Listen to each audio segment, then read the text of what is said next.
میں ایک بہت اچھی بات ہے، اور یہ مجھے لگتا ہے کہ ہم سب، یہ ایسی بات ہے کہ ہم سب بہت خوش ہوتے ہیں جب ہم سنتے ہیں ہمارے جو کھلاڑی ہیں بہت اچھے ہیں، جیسے کہ جاوید میاں ہوں، جہانگیر خان ہوں، سمیع اللہ ہوں، حسن صدار ہوں، مدثر ہوں، وسیم اکرم ہوں، اتنی لمبی لسٹ ہے. کوئی اور، کسی اور کا نام یاد آ رہا ہے؟ ہاں، ویسے میں عمران خان کو بھولی نہیں. یہ ہے کہ ہم اس پروگرام میں عمران خان کا انٹرویو دکھائیں گے جو کہ ہم نے ان کے امریکہ جانے سے پہلے ریکارڈ کیا تھا، اور وہ ایسا انٹرویو ہے کہ جس میں ہم نے نہ ان سے کرکٹ کے بارے میں پوچھا تھا، نہ یہ پوچھا تھا کہ ان کی شادی کب ہو رہی ہے. ایسے موضوع پہ بات کی تھی جو ان کے لیے بہت امپورٹنٹ ہیں، اور ہم چاہتے ہیں کہ آپ لوگ سب وہ انٹرویو دیکھیں، اور ہمیں امید ہے کہ آپ لوگوں کو انٹرویو پسند آئے گا. عمران صاحب، جو آپ کی پچھلی 2 کتابیں جو آپ نے لکھی تھیں وہ تو زیادہ تر کرکٹ کے بارے میں تھیں، لیکن اب جو کتاب آپ لکھ رہے ہیں اس کا تو ایک کوئی الگ ہی موضوع ہے، تو آپ ہمیں بتائیں گے کہ کس پہ لکھ رہے ہیں کتاب؟ یہ کتاب انڈس کے اوپر ہے، اور اس کو لکھنے کا میں نے اس لیے سوچا کیونکہ میں نے ایک چیز ریئلائز کی کہ پاکستان کے باہر اور پاکستان میں بھی لوگوں کو اس چیز کا آئیڈیا ہی نہیں کہ پاکستان کی کتنی عظیم ہسٹری ہے، اور پاکستان میں کتنی خوبصورت جگہیں ہیں، اور کلچر کتنا فرق ہے لوگوں میں. کراچی سے لے کے سکردو تک لوگوں کی عادتوں اور ہسٹری اور سب چیز میں اتنا ویری کرتی ہے یہ. تو میں نے سوچا تھا کہ یہ اس طرح کی کتاب بہت انٹرسٹنگ رہے گی اور پاکستان کو پاکستان سے باہر پروموٹ بھی کرے گی. اچھا، اس سے پہلے کہ ہم کچھ اور باتیں کریں، میں چاہ رہی ہوں کہ آپ کو ہم مبارکباد پیش کریں اپنی طرف سے بھی اور ہمارے ناظرین کی طرف سے بھی، کیونکہ آپ پہلے پاکستانی ہیں جن کو یونیسیف نے اسپیشل ایمبیسڈر اپوائنٹ کیا ہے، اور سب سے بڑی بات تو یہ ہے کہ آپ پہلے ایشین ہیں جن کو ڈیولپنگ نیشن سے یہ اعزاز ملا ہے. تو آپ یہ ہمیں بتائیے کہ یونیسیف کا ظاہر ہے ہم سب نے نام سنا ہے، لیکن آپ خاص طور پہ کیا کام کریں گے یونیسیف کے ساتھ؟ یونیسیف کا جس طرح آپ کو پتہ ہے کہ جو کام ہے وہ بچوں سے ریلیٹ کرتا ہے، ان کے ہیلتھ اور بچوں کے کیئر کے لیے.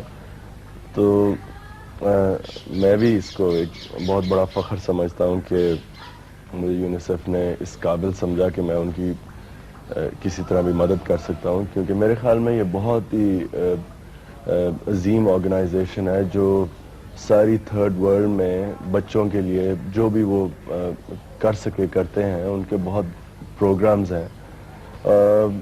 میری فنکشن جہاں تک میں سمجھتا ہوں وہ یہ ہے کہ یونیسیف کے کئی پروگرامز ہیں، مثلا چائلڈ امیونائزیشن، اس میں وہ مجھے یوز کریں گے پبلسائز کرنے کے لیے. آپ بہتر صحت کو پروموٹ کر رہے ہیں، لیکن یہ بتائیے کہ جو منشیات کی لعنت جو ہے، جو ہمارے خاص طور پہ جو ینگر جنریشن کو تباہ کر رہی ہے، تو اس کے بارے میں آپ کچھ کہنا چاہیں گے؟ لیکن جو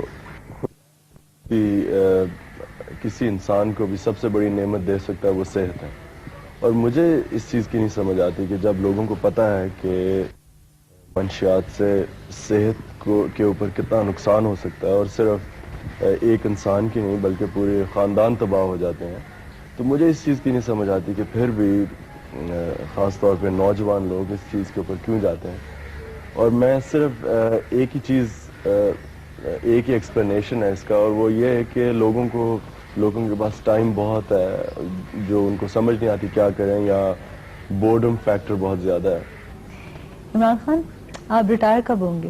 اگر میرے خیال میں کہ میں وہ اسٹینڈرڈ مینٹین کر سکتا ہوں جو میں نے اپنے لیے رکھی ہوئی ہیں تو تب میں کھیل لوں گا، اور اگر میرا خیال کہ میں نہیں رکھ سکتا تو میں پھر ریٹائر تو نہیں ہوں گا لیکن اویلیبل نہیں ہوں گا.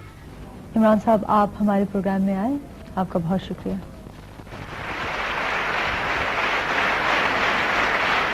اچھا لگا نا؟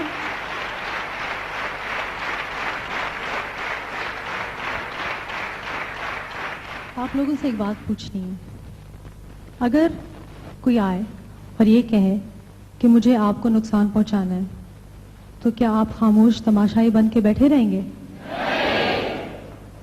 اور اگر آپ کو یہ کوئی کہے کہ جو آپ کے عزیز ہیں، دوست یا گھر والے، وہ ان کا قتل کرنا چاہتے ہیں، ان کی جان لینا چاہتے ہیں، تو آپ چپ کر بیٹھے رہیں گے؟ لیکن اس کے باوجود کچھ ایسے لوگ ہیں جو غلط باتیں سن کر منشیات لیتے ہیں، ڈرگز لیتے ہیں اور اپنے آپ ہی کو بہت نقصان پہنچاتے ہیں. اور اس سے بھی بدتر کچھ ایسے بے ضمیر لوگ ہیں جو چند سکوں کی خاطر اس زہر کو بیچتے ہیں اور ہماری زندگیاں برباد کرنے کی کوشش کرتے ہیں.